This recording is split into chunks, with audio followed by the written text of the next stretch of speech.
Do you think Kenya is ready for a female president? That question suggests that women ought not to be on the ballot, because I have never heard anybody question whether Kenyans are ready for yet another male. So that question in itself is discriminatory. Kenya is ready for women at all levels.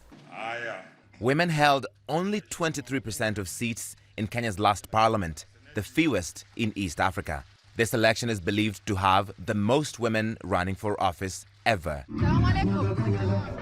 Umra Omar is breaking new ground in the historic Lamu archipelago as the first woman to run for governor.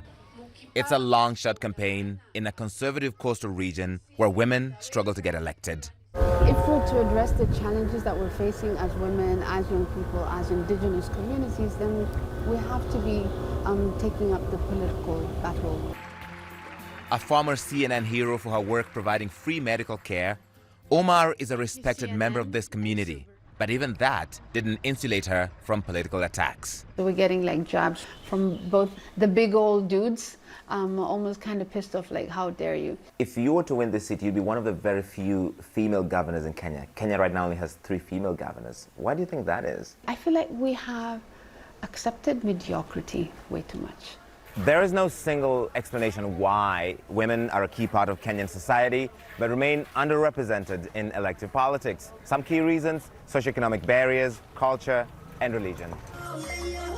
Kenya's 2010 constitution even set out a gender quota for elected office, but it has never been implemented.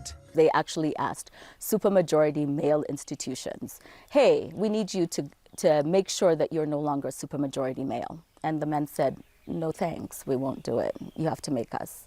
It has never been a problem about women wanting to participate in politics. It continues to be a problem about the systematic exclusion of women. Before she became opposition leader Raila Odinga's running mate, Martha had already earned a no-nonsense reputation during her 3 decades in Kenyan politics and a nickname, the Iron Lady. How do you feel about that nickname? I think that name, in a way, speaks to the misogyny within society. Strength is not perceived as female. Strength is perceived as male.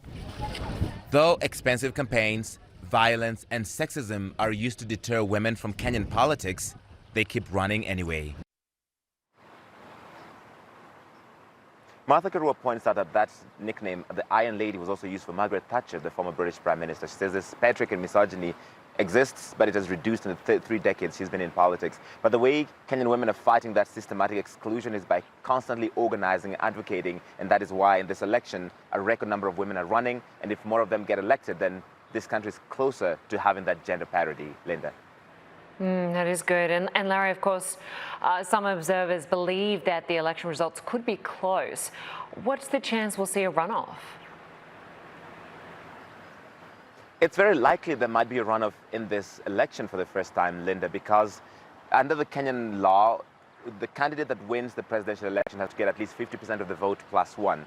All the opinion polls, as recently as some released yesterday, show that both Raila Odinga, who is running with Martha Karua, and William Ruto, the deputy president, are close. They are the leading candidates, but neither of them has that 50% of the vote required. These are opinion polls. They could be entirely wrong, as we saw with the U.S. election, but there's a possibility that based on how close this is, there is a runoff in a few weeks after Tuesday's election. And if one of the candidates does win, there's also another possibility, Linda, that the other candidate goes to the Supreme Court to contest the election. And in 2017, that happened. Raila Odinga ran against current President Uhuru Kenyatta, and he went to court to contest the election, and the Supreme Court threw out that election, which was the first time in Africa. So that set a precedent, so that might happen again in this election, which means Kenyans go back to another election in October if that happens. We'll have to wait and see what happens when the whole nation goes to the vote on Tuesday.